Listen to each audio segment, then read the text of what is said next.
Movicado, watch less, no more. Lahat ng Isang simpleng high school student ang biglang naging pinakamapanganib na babae sa buong paaralan. Hindi dahil serial killer siya, kundi dahil kailangan niyang kumain ng tao para mabuhay. At ang mas nakakatakot, ang una niyang target ay ang mga lalaking akala nila ligtas sila. Welcome to Movicado. Watch less, no more. Ito ang kwento ng Jennifer's Body, 2009. Tara, buong-buo nating ikwento mula simula hanggang dulo. Sa gitna ng malalayong kabundukan ng Minnesota, mayroong isang bayan na tila binuhay ng mismong demonyo, Devil's Kettle. Isang maliit na komunidad na pinangalan sa isang misteryosong falls kung saan ang tubig ay dumadaloy sa isang malalim na butas at hindi na muling lumalabas. Walang siyentipiko, walang mananaliksik, walang ordinaryong tao ang makapagpapaliwanag kung saan napupunta ang tubig. Parang hinihigop ng lupa mismo ang lahat ng nagpasok doon. At sa bayang yon, mayroong dalawang magkaibigan na hindi mo akalain na magiging susi sa isang kabanal-banalang kasalanan. Si Anita, isang tahimik, matalino at masyadong loyal na babae. Hindi siya ang uri ng taong sumasali sa mga popular crowd, ngunit mayroon siyang isang kaibigan na sapat na para gawing sikat ang buong eskwelahan. Si Jennifer Check, ang pinakasikat na cheerleader ng kanilang high school. Ang babaeng lahat ng mata ay sumasabay. Ang babaeng lahat ng lalaki ay gustong makasama. Ang babaeng lahat ng babae ay gustong maging kaibigan. At sa gitna ng lahat ng iyon, si Anita lang ang totoo niyang kaibigan. Merong jowa si Anita, si Chip, isang mabait at mapagmahal na lalaki. Ngunit hindi siya ang taong nasa puso niya ng buo. Kung tutusin, mas matindi ang pagmamahal ni Anita kay Jennifer kaysa kay Chip. Hindi iyon romantic, o baka hindi niya alam. Ano ba talaga ang nararamdaman niya? Pagmamahal ba? Pagkakaibigan ba? O isa na lang bang obsesyon? Ngunit isa lang ang sigurado, hindi niya kayang mawala si Jennifer. Kinagabihan, inimbitahan ni Jennifer si Anita sa isang indie rock bar kung saan magpe-perform ang banda na Low Shoulder. "Anita, gora na, may free drinks!" Ang sabi ni Jennifer, ngumiti ng nahihiya. Hindi nagdalawang isip si Anita, sumama siya. Sa loob ng bar, nag-iingay na ang musika, sumasabay ang mga ilaw at nagpapabdol ang mga taong naroon. At doon sa entablado, mayroong isang lalaki na agad na nakakuha ng atensyon ni Jennifer, si Nicholas, ang bokalista ng Low Shoulder. Ang boses niya ay parang hipnotismo. Mukha siyang isang charismatic rockstar at agad na naakit si Jennifer. Nag-usap ang dalawa, nagkaroon ng koneksyon, at sa isip ni Nicholas isang plano ang nagsisimulang mabuo. Ang babaeng ito, perpekto siya para sa aming proyekto. Maya-maya, umalis si Jennifer upang kumuha ng gin pomelo para mayroon silang iniinom habang nanonood. Habang siya ay wala, nilapitan ni Nicholas ang kanyang mga kasamahan sa banda at pinag-usapan nila na kailangan natin ng isang virgin sacrifice para sa ritual, para sa fame at fortune. Si Jennifer, siya ang perpekto. Sikat siya, maganda siya, at sigurado, virgin siya. Narinig ni Anita ang lahat. Nakaramdam siya ng kakaibang kaba. Hindi nagtagal ay sinabi niya ito sa kanyang matalik na kaibigan, subalit hindi ito gaanong pinansin ni Jennifer.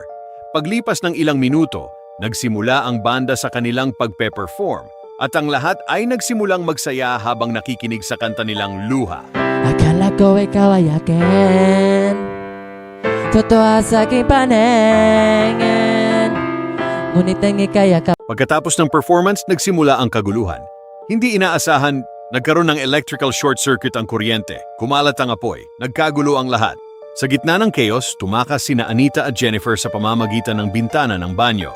Sa labas, lahat ng miyembro ng Low Shoulder ay nandun na, parang walang nangyari. At doon hinarap ni Nicholas si Jennifer at pinainom muna niya ito ng emperador para kumalma. Sabay tanong, "Jennifer, gusto mo bang sumama sa amin? May party pa kami." Hindi nagdalawang isip si Jennifer. Sumama siya. Sumakay siya sa van ng mga lalaki. At iniwan si Anita, nag-iisa, nag-aalala, at hindi maintindihan kung bakit parang may masamang mangyayari. Nang umuwi si Anita, hindi niya mapigilan ang pangingilabot. Kinontak niya agad si Chip at ikinuwento ang lahat ng nangyari. Sa kalagitnaan ng kanilang pag-uusap, nagulat si Anita sa hindi inaasahan pagtunog ng doorbell. Tumitindi ang kanyang takot. Dahan-dahan siyang bumaba, binuksan niya ang pinto. Ngunit wala siyang taong nakita sa labas. Nakaramdam siya ng pagkabalisa, bumalik siya sa kanyang kwarto. Ngunit may narinig muli siyang ingay na nagmumula sa kusina. Dahan-dahan siyang lumakad papunta doon upang tignan ang ingay. Ang kanyang kamay ay nanginginig. At doon, sa dilim ng kusina, halos tumalon ang kanyang puso sa takot nang makita niya si Jennifer na nababalutan ng dugo. At ang mas nakakatakot pa doon ay nakangiti siyang parang demonyo. Pagkatapos ay binuksan nito ang refrigerator at sinimulang kainin ang hilaw na manok. Matapos niya itong kainin, sumigaw ito ng malakas at isinuka ang maitim na likido. Tila napoposes ito ng kung anong uri ng demonyo. Ang buong senaryo ay hindi na makayanan ni Anita, kaya sinubukan niyang humingi ng tulong, ngunit mabilis siyang tinulak ni Jennifer sa dingding. Pagkatapos ay akma na siya nitong kakagatin sa leeg. Nang biglang natigil ito, ay mabilis na tumakbo siya, palayo. Kinabukasan sa paaralan, si Anita ay hindi mapakali. Hindi siya makamove on sa nangyari noong nakaraang gabi. Nag-aalala rin siya tungkol sa kanyang matalik na kaibigan. Ngunit laking gulat niya nang lumitaw si Jennifer na maayos ang kalagayan na parang walang nangyari.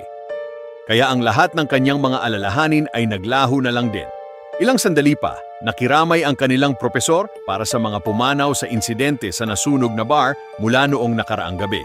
Nalungkot ang lahat sa balita, samantalang si Jennifer ay walang pakialam at kinukutsa pa nito ang sitwasyon. Nalilito at iniisip ni Anita kung ano ang mali sa kanyang mahtalik na kaibigan. Alam niya na may kinalaman ang low shoulder band sa mga inaasal nito. Ilang sandali pa, hinanap ni Anita si Chip at sinabi niya dito ang lahat tungkol kay Jennifer at pati ang kanyang naging pangit na hitsura noong nakalipas na araw. Sa ibang eksena, pinuntahan ni Jennifer ang captain ng football team sa kolehiyo, si Jonas, na nagluluksa din sa pagkawala ng kanyang barkada dahil sa sunog. Para i-comfort ito, dinala siya ni Jennifer sa kagubatan na matatagpuan sa likod ng kanilang school.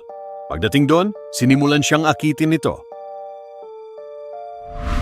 Habang ang ilang mga ibon at hayop ay misteryosong nagsimulang nagdatingan at pinaligiran sila, magtatanong pa sana si Jonas, ngunit sa isang iglap nag-transform si Jennifer na parang anyong demonyo at brutal siyang pinatay, kinain nito ang kanyang mga laman loob. Ang nakakagimbal nitong sigaw ay narinig ng kanilang propesor at nagmadaling pumunta sa pinangyarihan at nakita ang kanyang wasak na katawan. Kinagabihan, sina Anita at Jennifer ay nag-uusap sa telepono, nananatiling palaisipan kay Anita ang insidente, ngunit hinimok siya ni Jennifer na mag-move on at pinigyang diin na ang buhay ay maikli para sa mga bagay na walang katuturan. Sa gitna ng kanilang pag-uusap, sinadya ni Jennifer na sunugin ang kanyang dila gamit ang lighter, gayunpaman hindi ito nasaktan. Pagkaraan ng ilang minuto ay tumawag kay Anita ang kanyang kasintahan, at nagulat siya sa ibinalita nito tungkol sa pagkamatay ni Jonas. Samantala, ang low shoulder band ay nagkaroon ng maraming tagahanga at nagsimulang sumikat dahil sa fake news na marami silang nailigtas na tao noong nagkaroon ng sunog. Makalipas ang isang buwan, nagsimula ang mga taga roon, kabilang si Anita, na muling ngumiti at magpatuloy mula sa malagim na pangyayari. Subalit makikitang si Jennifer na matamlay, pagod at masama ang pakiramdam. Isang araw, pagkatapos ng klase, naglalakad sila pababa ng hallway nang in-invite siyang makipag-date ng isa nilang kaklase na si Colin. Kahit hindi niya type ang lalaki, ay tinanggap ni Jennifer ang imbitasyon at tinext sa kanya ang kanyang address at pinapupunta na lamang niya ito sa kanyang lugar.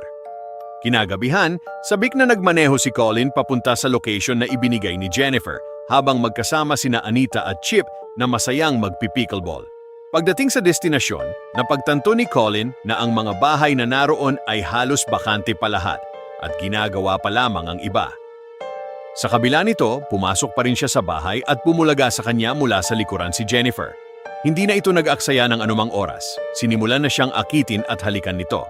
Naging normal ang unang 5 minuto nilang paghahalikan.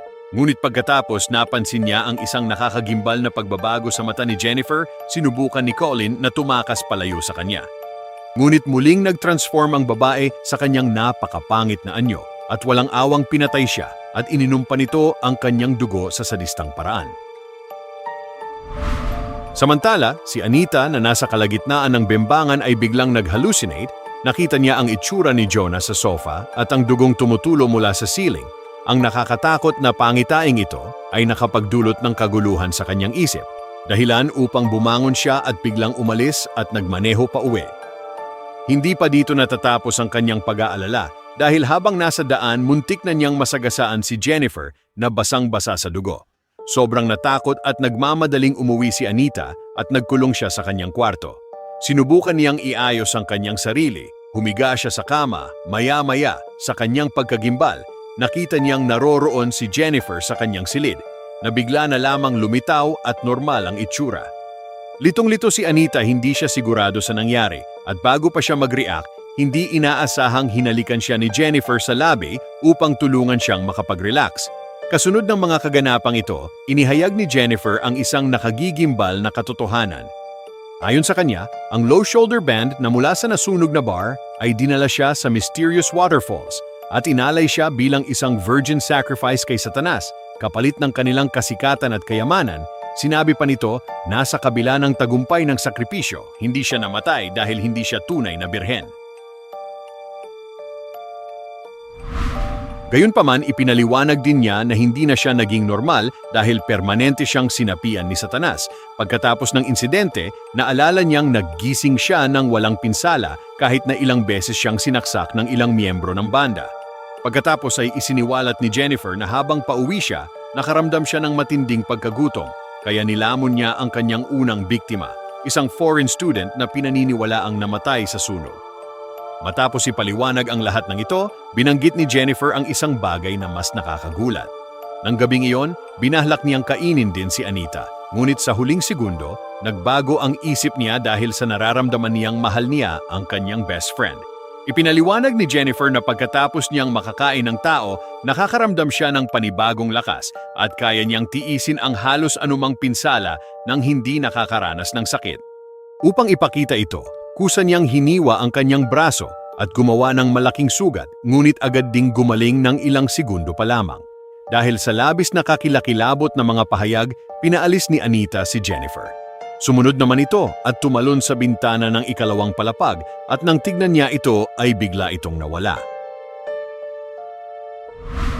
Sa sumunod na eksena, nagsimulang magsagawa ng paranormal research si Anita upang mas marami pa siyang malaman tungkol sa mga nakakabagabag na pangyayari ng mga nagdaang araw. Dahil dito, pumunta siya sa library ng kanilang school at nagsimulang magbasa ng mga libro tungkol sa mga kulto at birhen na inaalay kay Satanas. Pagkatapos ng kanyang maraming pananaliksik, sa wakas ay nalaman niya na ang kanyang beshi ay naging isang nilalang na sukubus na kumakain ng laman ng tao.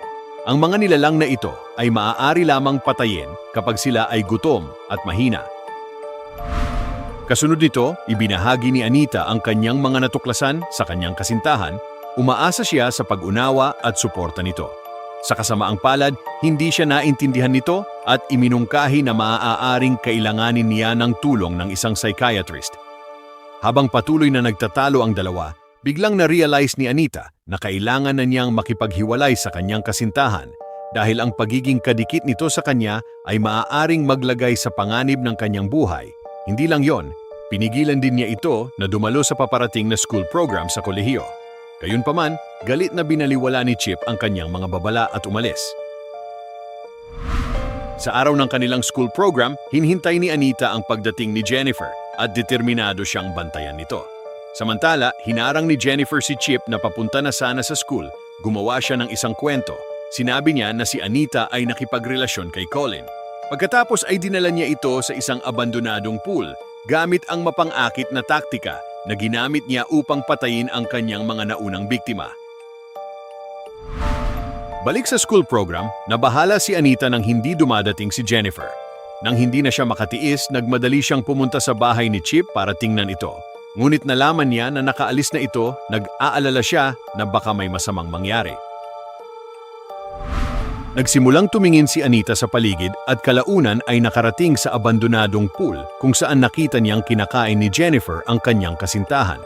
Agad na tumalon si Anita sa pool nang hindi nagdalawang isip at nagsimulang makipaglaban sa kanyang matahalik na kaibigan. Gumamit siya ng pepper spray kay Jennifer, ngunit lalo lamang itong nagalit. Makikita ang paghihiganti sa kanyang mga mata. Habang si Anita ay napapikit at naghahanda para sa huling atake nito, ngunit isang sugatang Chip ang umubos ng huling lakas niya. Gamit ang isang pool skimmer, sinaksak niya ito na naging sanhi ng pagkawala ng maraming dugo kay Jennifer.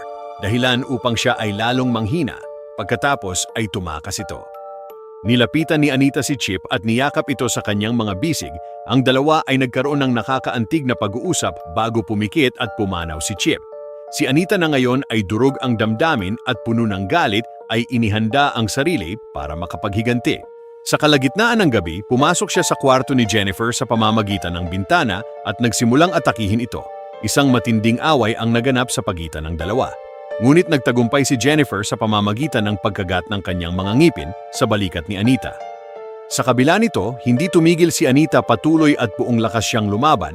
Sa isang iglap, hinablot niya ang BFF na kwentas nila mula sa liig ni Jennifer, kaya't sandaling huminto ito sa pakikipaglaban, sinamantala naman ni Anita ang pagkakataong ito, sinaksak agad niya ng isang kutsilyo sa puso si Jennifer at sa wakas ay napatay niya ito.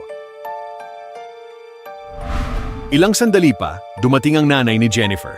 Nakita niya si Anita, nakapatong sa ibabaw ng katawan ng kanyang anak. Nagimbal ang nanay. Sumigaw siya, tumakbo siya. At doon, dumating ang mga pulis. Inaresto si Anita at ipinasok siya sa mental hospital. Sa loob ng mental hospital, tila tapos na ang lahat. Ngunit mayroong isa pang katotohanan. Nang kagatin ni Jennifer si Anita sa balikat, nakakuha si Anita ng ilang kapangyarihan ni Jennifer. At isa pang gabi, ginamit ni Anita ang kanyang satanic powers. Nakatakas siya sa mental facility. Umangkas siya sa isang nagdaang sasakyan. At doon, hinanap niya ang low shoulder band. At isa-isa, tinapos niya ang buhay ng bawat miyembro. At doon nagtapos ang kwento ng Jennifer's Body. Isang pelikulang hindi lang tungkol sa isang halimaw na kumakain ng tao, kundi tungkol din sa pagkakaibigan, inggit, trauma, at kung paano kayang baguhin ang kasakiman ng isang tao. Sa huli, minsan hindi ang tunay na halimaw ang pinakanakakatakot, kundi ang taong handang isakripisyo ang iba para sa sariling kapakinabangan. Moviecado rating 8.5/10. Kung nagustuhan mo ang recap na ito, paki-like ang video at i-share mo rin ito sa mga kaibigan mong mahilig sa horror movies. Comment din sa baba. Kung ikaw si Needy, ano ang gagawin mo nang malaman mong demonyo na ang best friend mo? At anong movie ang gusto mong i-recap natin sa susunod? Ito ang Moviecado. Watch less, know more. Maraming salamat sa panunood at magkita-kita tayo sa susunod na kwento.